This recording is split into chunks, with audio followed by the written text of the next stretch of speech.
Bom, vocês sabem que a igreja tem trabalhado para os próximos 5 anos a ideia de nós trabalharmos algumas áreas, são 4 áreas, na verdade, que estão recebendo uma ênfase especial.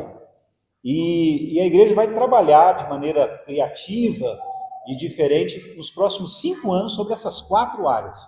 O planejamento foi feito para que isso seja trabalhado dessa maneira.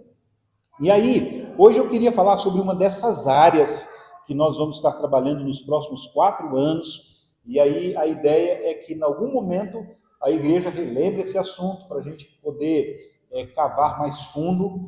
E esse assunto que eu quero falar hoje um pouquinho para vocês é exatamente sobre a nossa identidade, né? A igreja adventista possui uma identidade.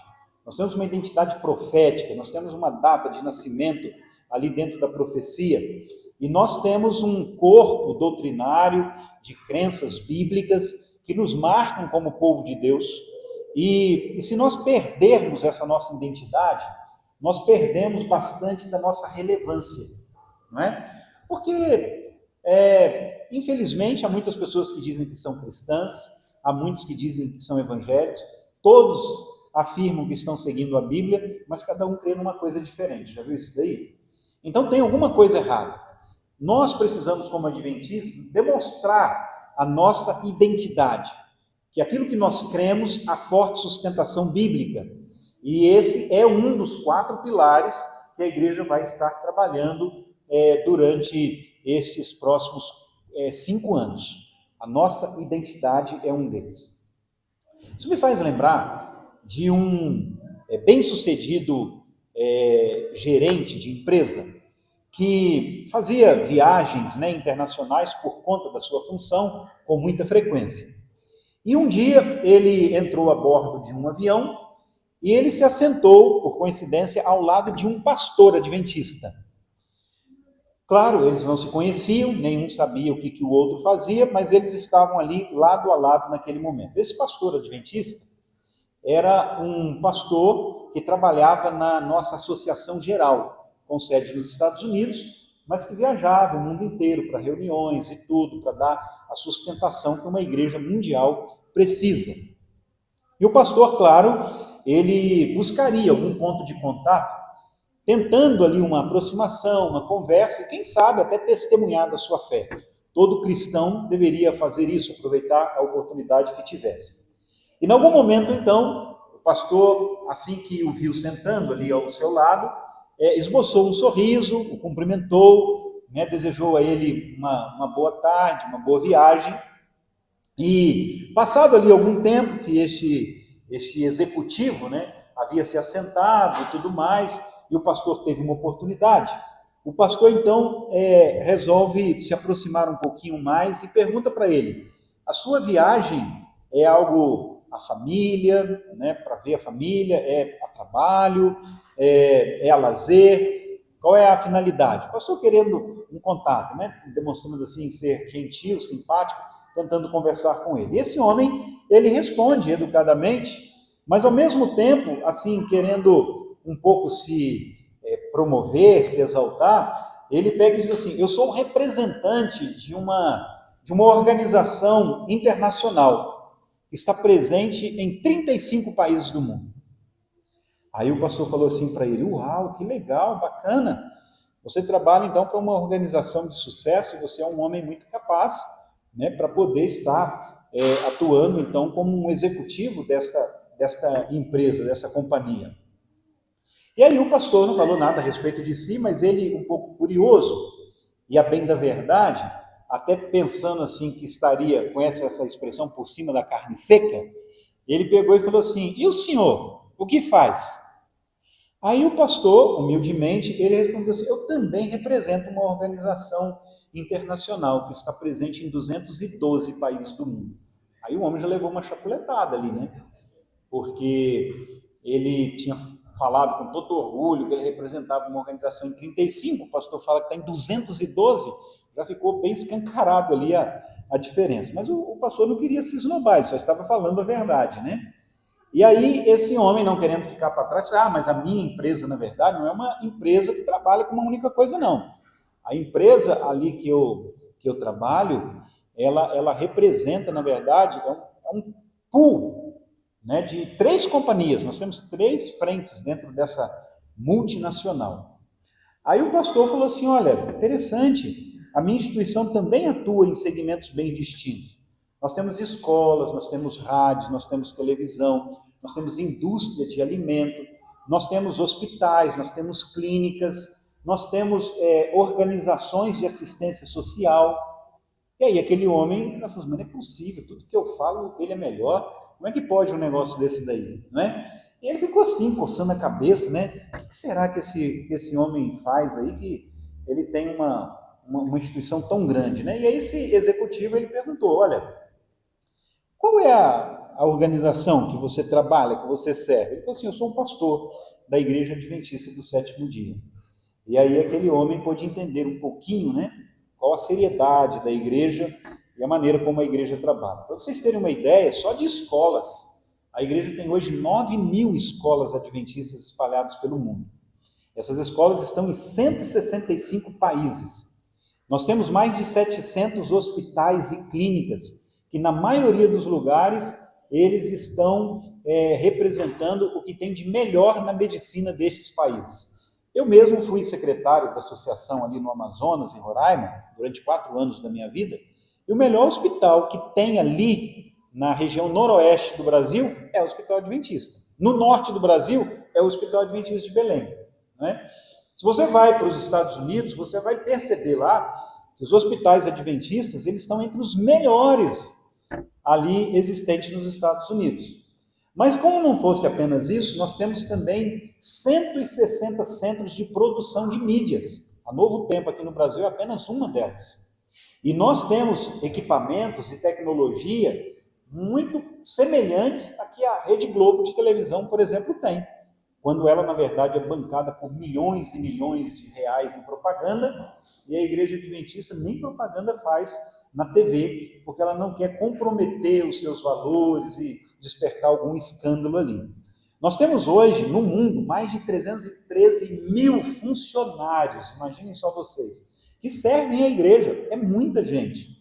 Temos 23 indústrias de alimentos, algumas delas ocupam o primeiro lugar em vendas no seu país, como na Argentina, nós temos ali a Granix, né, que é uma espécie de super bom deles. Na Austrália, a nossa indústria de alimento ocupa o primeiro lugar em vendas em toda a Austrália, para você ter uma ideia. Nós temos ainda, atualmente, 60 editoras. Esse nosso material aqui, produzido na CPB.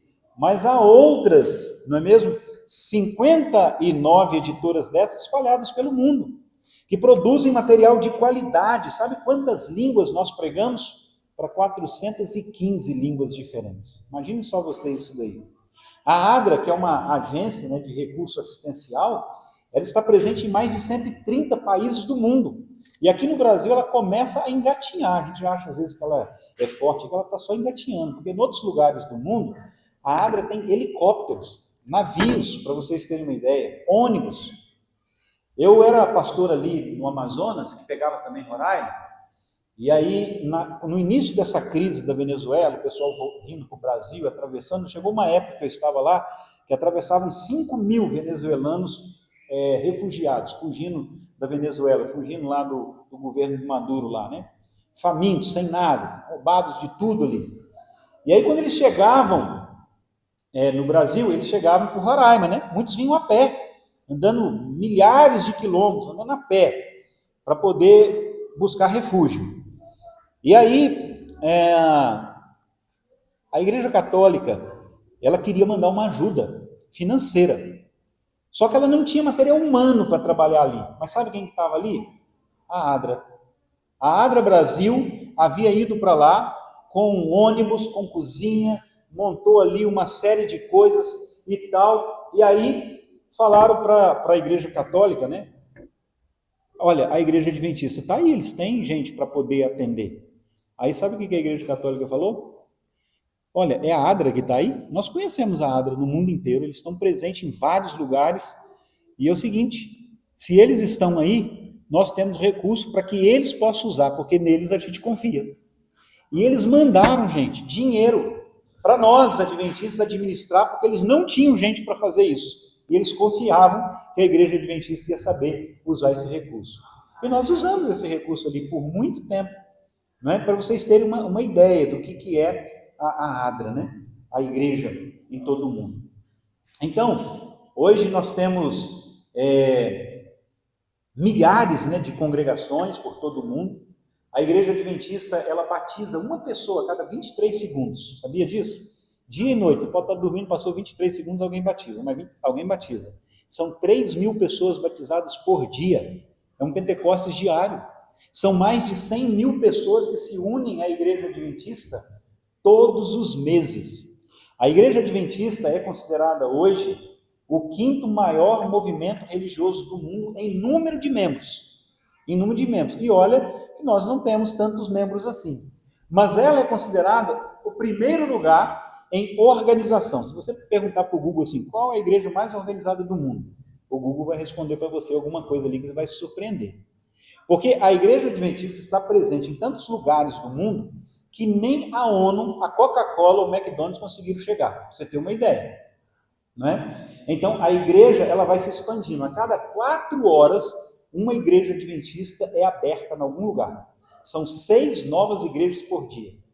Nenhuma igreja cresce nessa velocidade de forma mundial.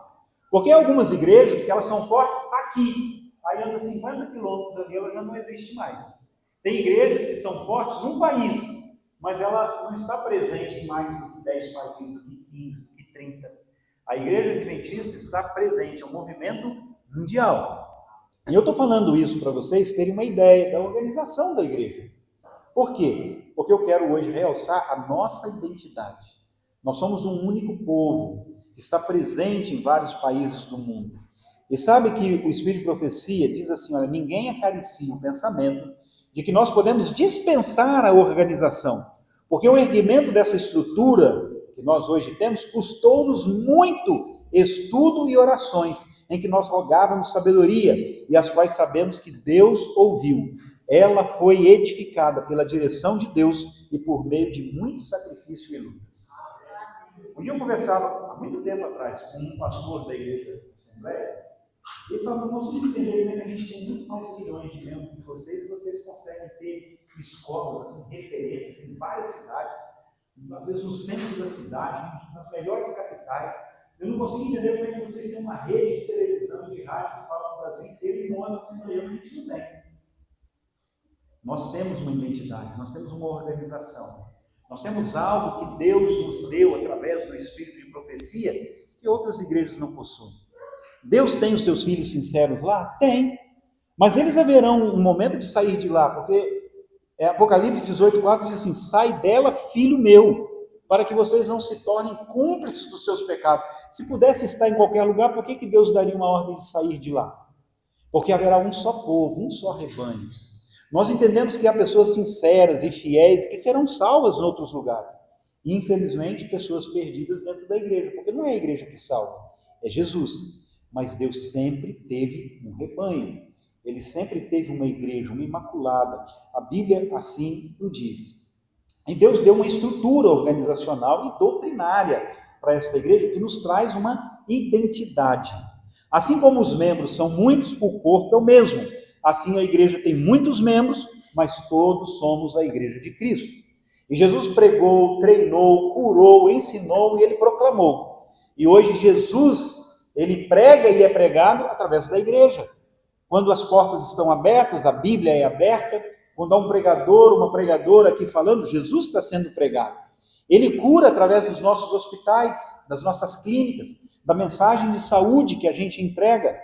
Ele ensina através das nossas escolas e ele é proclamado através dos meios de comunicação, como rádio, TV e publicações. E aqui nós podemos ainda potencializar os nossos treinamentos em estruturas que a igreja tem, como os cáteres, que agora se multiplicam em vários lugares. Nós não somos um bando independente, nós não somos uma facção, não, nós somos um corpo de Cristo. Estamos unidos sob a igreja de Deus, sob a bandeira do Evangelho. Há um só Senhor e uma só fé, e a Bíblia diz que nós somos um. Há uma unidade que fortalece essa nossa identidade. E eu queria que vocês acompanhassem comigo aqui na Bíblia, João 17, 21 a 23. João 17, 21 a 23. Jesus havia rogado em sua oração sacerdotal, e ele disse assim: para que todos sejam um, Pai, como tu estás em mim e eu em ti, que eles também estejam em nós, para que o mundo creia que tu me enviaste. Dei-lhes a glória que me deste, para que eles sejam um, assim como nós somos um. E o verso 23 diz: eu neles, tu em mim, que eles sejam levados à plena unidade, para que o mundo saiba que tu me enviaste e os amaste como igualmente me amaste. Jesus, então, ele orou para que nós tivéssemos unidade, para que nós tivéssemos uma identidade, que o mundo reconhecesse em nós a vontade do Senhor. Veja, Jesus orou por mim e por você. E há algumas coisas que nutrem essa nossa identidade, ao mesmo tempo nossa unidade. A primeira coisa é a Bíblia. A Bíblia é a palavra de Deus. Nós nascemos de um movimento com um profundo desejo de estudar a Bíblia, o movimento milerita. Foi através deste estudo da Bíblia que surge então a Igreja Adventista. As nossas crenças doutrinárias, elas estão entrelaçadas, elas são coerentes, dificilmente podem ser rebatidas dentro da Bíblia. Numa época de relativismo, de releitura da palavra de Deus, nós continuamos afirmando que a palavra de Deus é a palavra de Deus. A mensagem adventista é uma mensagem bíblica. Por muito tempo nós fomos conhecidos, e eu temo que hoje não sejamos mais, como o povo da Bíblia. Quando antigamente existiam aqueles concursos mundiais da Bíblia, vários adventistas foram campeões lá em Jerusalém. Por quê? Porque o povo da Bíblia. Você sabe qual é a igreja no mundo que mais presenteia as pessoas com Bíblia? É a Igreja Adventista. A Sociedade Bíblica do Brasil, eu já tive a oportunidade em 2 reuniões de estar com o presidente da Sociedade Bíblica do Brasil, e ele falou assim: se somar todas as outras igrejas juntas, não dá metade de Bíblia que a Igreja Adventista sozinha compra de nós todos os anos. E a Igreja Adventista tem uma editora que poderia editar a Bíblia, produzir Bíblia, sairia muito mais barato. Mas a gente paga para comprar da Sociedade Bíblica Brasileira, sabe para quê? Para ninguém falar. Os adventistas produzem a Bíblia deles. A gente usa a Bíblia que todos os evangélicos usam. E a gente poderia ter isso a um preço muito menor, mas a gente compra na Sociedade Bíblica do Brasil. E nós sozinhos compramos mais do que o dobro de todas as igrejas juntas compram da Sociedade Bíblica do Brasil. Sabe por quê? Porque para a Igreja Adventista, quanto mais pessoas tiverem a Bíblia, e quanto mais pessoas estudarem a Bíblia, muito mais perto elas estarão de se tornarem adventistas. Por quê? Porque as nossas doutrinas são facilmente encontradas e defendidas dentro das Escrituras Sagradas. Exaltamos a Bíblia. A mensagem que você crê, agora vem uma reflexão, é a mensagem que você vive? Porque essa mensagem que nós conhecemos, ela é praticada na nossa vida. Porque uma coisa é conhecer, até os demônios conhecem. Outra coisa é praticar os ensinos da Bíblia. Nós estamos convictos de que precisamos transmitir essa mensagem bíblica àqueles que ainda não a conhecem. Então, aquilo que causa a nossa identidade, a base, é a Bíblia. Segunda coisa, dentro do nosso processo de identidade e de unidade, o nosso estilo de vida que nos une. O nosso estilo de vida nos diferencia dos padrões do mundo. A nossa maneira de vestir, de nos ornamentar, a nossa maneira de nos alimentar, a nossa filosofia educacional, a nossa literatura, a nossa recreação, a maneira como nós nos portamos na mídia, tudo isso nos identifica, nos une e nos diferencia dos demais. Nós vivemos numa época em que todos estão sendo colocados no liquidificador, batido, e depois sai o quê? Uma vitamina tudo igual. Nem dá para saber muito o que misturou ali, está tudo misturado. No passado, havia algumas igrejas que as pessoas tinham princípios muito fortes. Hoje você olha e você nem dá para saber se é dessa igreja, que é daquele, porque está tudo igual, tudo rebaixado por baixo, tudo padronizado por baixo. Então, nós devemos ter um cuidado, porque agora eu estou falando sobre o estilo de vida um estilo de vida. Nós não comemos tudo que os outros comem, porque nós conhecemos o princípio da palavra de Deus. Nós não passamos horas e horas jogando fora a nossa madrugada, como outros fazem, porque a gente sabe que nosso corpo é templo do Espírito Santo. Nós fazemos diferente em muitas coisas, inclusive nas mídias sociais. Um dia desse, e às vezes eu encontro isso, eu gosto de falar isso para a igreja, porque é uma maneira de orientar. As pessoas não fazem por mal. Mas quando a gente conhece e a gente continua fazendo, aí um dia a gente vai ter que dar conta. Então agora vocês vão ter que dar conta, que eu vou orientar vocês nesse assunto.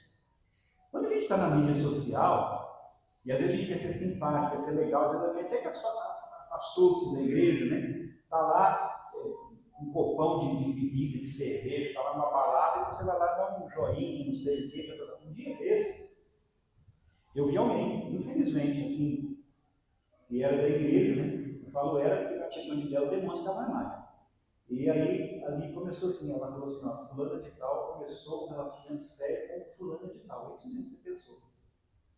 Aí, alguns adventistas vão mostrar, não, quero mostrar que eu sou simpático, que eu não sou contra, vai lá e dá um joinha.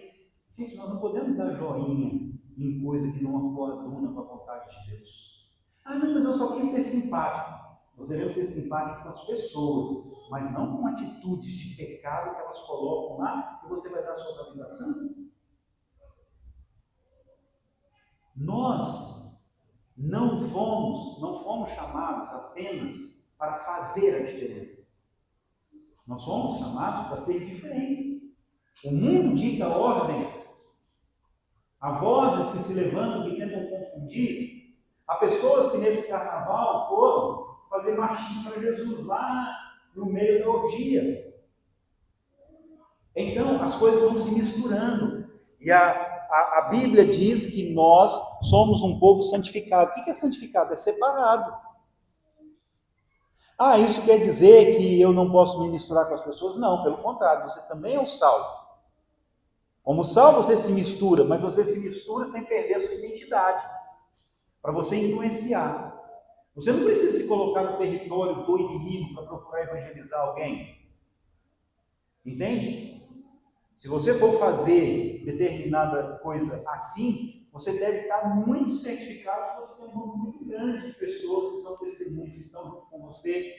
Ou você acha que seria prudente, por exemplo, eu fui pastor ali em Campinas, lá perto de Campinas, tem um bairro lá, é um bairro de prostituição.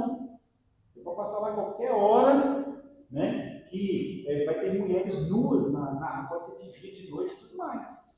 Você acha que eu posso ir lá, eu vou me colocar no terreno deles, eu vou lá evangelizar? Vou dar um mau testemunho, vou dar um mau testemunho. Então, a gente tem que ter o cuidado. E aqui, o que eu estou falando para você é exatamente isso. Nós temos um estilo de vida. A influência de Cristo tem que ser sentida no nosso mundo por nosso intermédio, que somos os filhos de Deus. Alguns segmentos religiosos têm se distanciado da Bíblia. Cada vez mais estão perdendo a sua essência. Um tempo atrás eu ouvi uma palestra de um pastor adventista, intelectual nosso, acadêmico, e ele estava relatando um problema vivido entre os presbiterianos, porque os presbiterianos, eles têm uma universidade que era chamada Universidade Presbiteriana Mackenzie, famosíssima no Brasil inteiro. Só que chegou num momento, esse pastor contava, um encontro que ele teve com o reitor, né, da faculdade presbiteriana, e ele estava ali lamentando. Por quê? Porque um dia, os cultos da faculdade, da universidade, eles falam assim, não pega bem, né, a gente chamar Universidade Presbiteriana Mackenzie. Vamos tirar esse nome presbiteriano para a Universidade Mackenzie. Eles estavam meio que se sentindo envergonhados pelo nome de igreja no meio de uma universidade. Irmãos, o que o Evangelho proporcionou para o avanço do mundo, nós deveríamos nos orgulhar. Ainda hoje, os melhores hospitais que tem no mundo inteiro são hospitais ligados às igrejas cristãs. As maiores e melhores faculdades que nós temos hoje no mundo, tá? Harvard, por exemplo, e tantas outras, Oxford, elas surgiram como faculdade de teologia. Elas pertenciam à igreja. Então a igreja dá uma contribuição muito grande para a ciência. Não existe divergência entre a verdadeira ciência e a religião. Há muitos que hoje tentam praticar uma ciência que na verdade não é ciência. E aí o que acontece? Eles quiseram tirar o nome de presbiteriano, fizeram lá uma reunião polêmica e tal, e decidiram, vamos tirar o nome presbiteriano. O presbiteriano era um resquício de que ainda tinha um lampejo de ideia de que aquela era uma universidade cristã. O dia que eles tiraram isso, ela virou uma universidade qualquer, sem nenhum princípio, sem nenhum temor de Deus. Voltada apenas para aquilo que é intelectual. Mas ela nunca mais foi. Tanto é que tentaram depois fazer de novo, voltar esse nome, mas aí já tinham ido longe demais e agora o grupo não mais aceitou. Sabe? A nossa identidade, o nome que nós carregamos, a nossa escola adventista não tem Halloween. Por quê? Porque Halloween é uma festa em homenagem a bruxas, mas nas outras escolas não tem. Mas não está em acordo com a nossa identidade. Eu ouvi uma história real uma vez, que era uma cidadezinha da Bélgica no século XVIII, muitos anos atrás, né? 300 anos atrás. E ali naquela comunidade, muito unida, famílias, na verdade, viviam juntas ali e elas cultivavam uma lavoura que ficava a uns 2 a 3 quilômetros da cidade onde eles moravam. Então, como é que era a vida deles? Todos os dias eles levantavam bem cedo, a gente que trabalha com agricultura, né, com a roça, trabalhavam cedo, eles iam lá para o plantio, trabalhavam lá o dia todo e antes do fim do dia, antes do sol se pôr, eles voltavam, caminhando ali 2, 3 quilômetros para chegar em casa de novo, ali eles comiam, tomavam banho, iam dormir cedo, e essa era a rotina da vida deles. Imagina, lá no século XVIII. Mas um dia, chegou um circo itinerante, um circo simples também, e veio ali para aquela aldeia ali.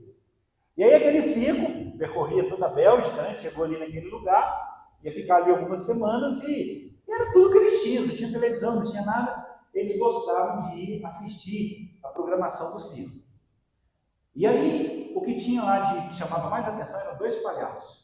Eles colocavam lá um cabelo colorido, um nariz assim vermelho, eles colocavam uma roupa toda esquisita, umas calças largas, e eles tinham um par de sapato enorme que eles punham nos pés. Né? Bem caracteriza mesmo os palhaços.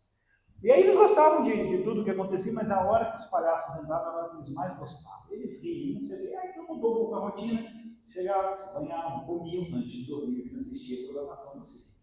E a hora que eles mais esperavam, ninguém, a hora dos palhaços, os 2 palhaços.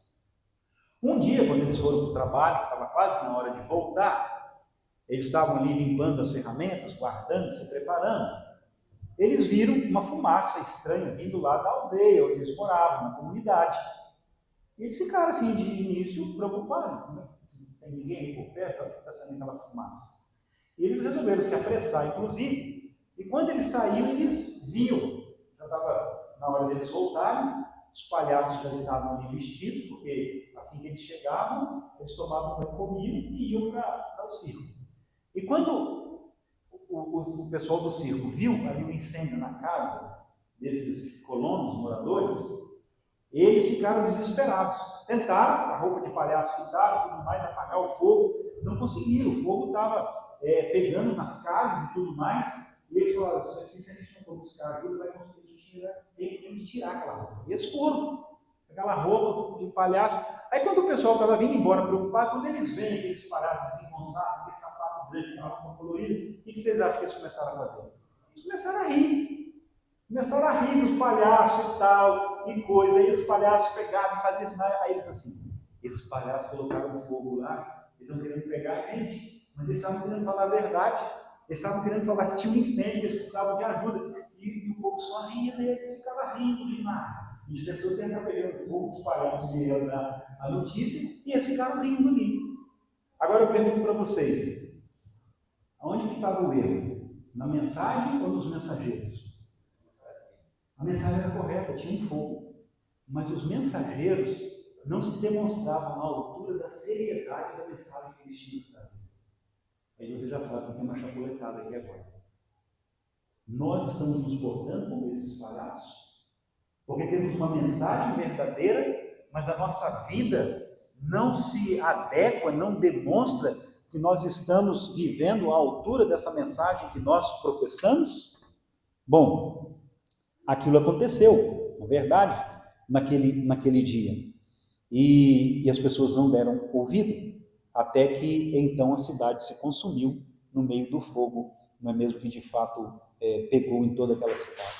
O problema nessa história não era com a mensagem estava correta, era com os mensageiros. E isso aqui nos estimula a pensarmos em nós, que somos mensageiros do século 21, da mensagem de Deus, que pregamos a palavra do Senhor. A nossa vida, ela está em harmonia com aquilo que nós pregamos, que nós sustentamos? Bom, nosso estilo de vida foi esse que eu acabei de falar. O primeiro, nossa identidade pelo estudo da palavra. E por último, a missão que nos une. Qual é a nossa missão?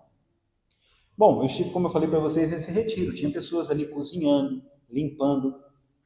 E sabe, fazendo isso pela missão, ajudando, para pessoas estarem ali, para ajudar jovens que ali estavam.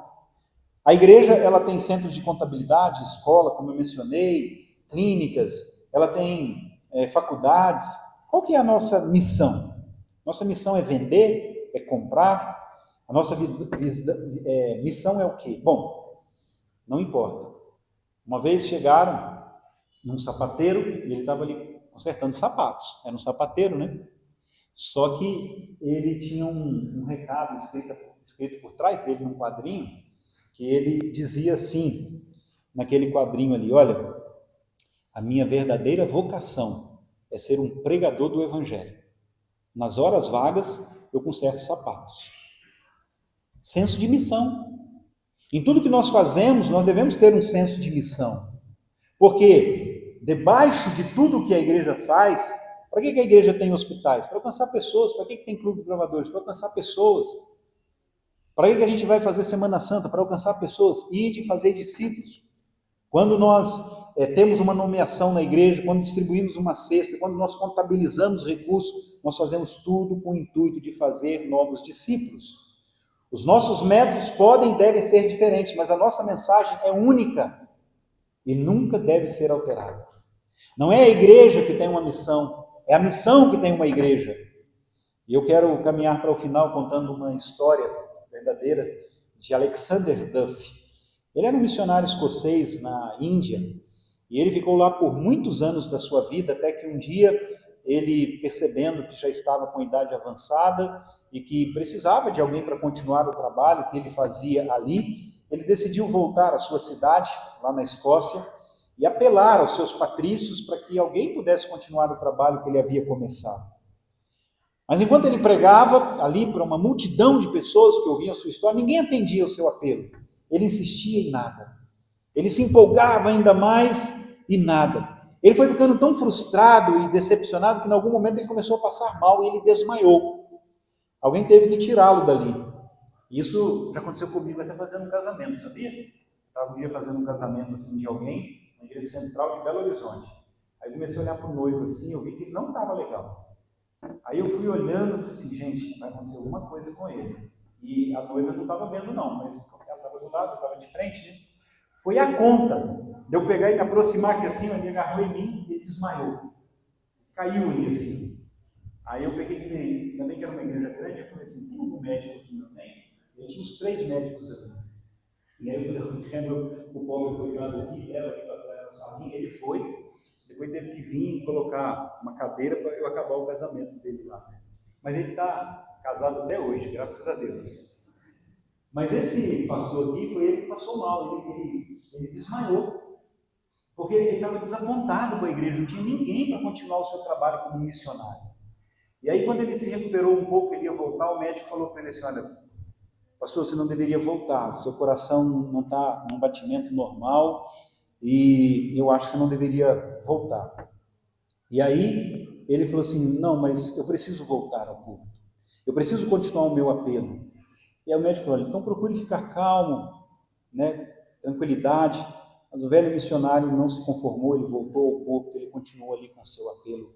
E ele falou assim, quando a Rainha Vitória convidou voluntários, centenas de pessoas se voluntariaram, inclusive jovens. Mas agora quando o Rei do Universo, Jesus Cristo, está convidando alguém para ir ali à Índia, a Escócia não tem filhos mais para enviar ali. Que decepção. Ele esperou assim um pouco em silêncio, não houve resposta, depois ele disse, muito bem, se a Escócia não tem ninguém para ir à Índia, eu mesmo voltarei para lá, embora tenha dado todos os meus melhores anos na Índia, eu voltarei lá novamente. E quando ele virou as costas e ele saiu, ficou um silêncio assim terrível, e um jovem lá ao fundo disse assim, eu vou. E aí um outro do lado encorajado, eu também vou, eu também vou. E aí se levantaram vários daqueles jovens ali, e eles foram de fato à Índia, dedicando as suas vidas à obra missionária.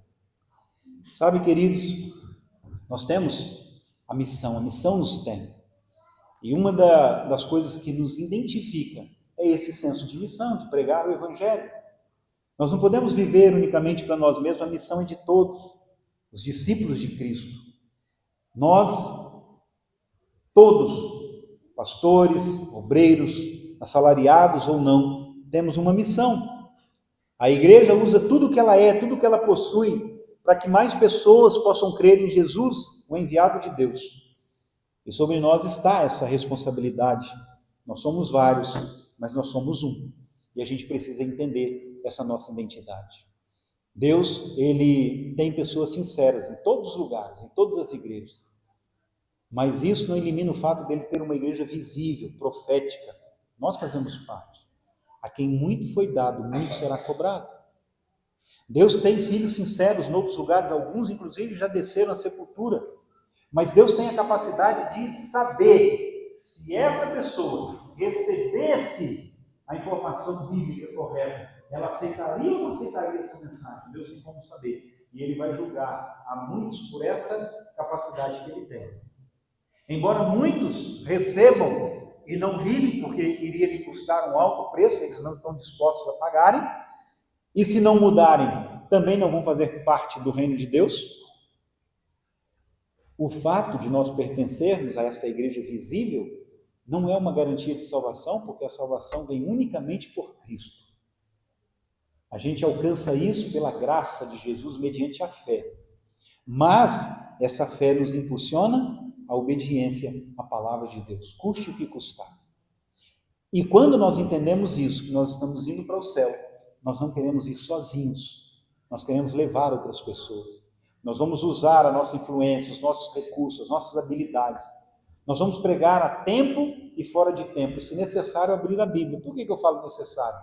Porque muitas vezes, mesmo abrindo a Bíblia, nós não vamos ter poder, porque a nossa vida não demonstra que nós temos nos entregado à santificação pelo poder do Espírito Santo. Então, a identidade que a igreja está trabalhando é uma das características que nós vamos estar enfatizando nesses próximos anos dentro do território da divisão sul-americana. Há outras áreas que nós vamos estar também trabalhando, mas nessa noite eu queria falar unicamente dessa que tem que ver com a nossa identidade. Nós somos um povo, não um povo qualquer, nós fomos chamados por Cristo e nós temos realmente um estilo de vida, uma missão, um amor à palavra de Deus.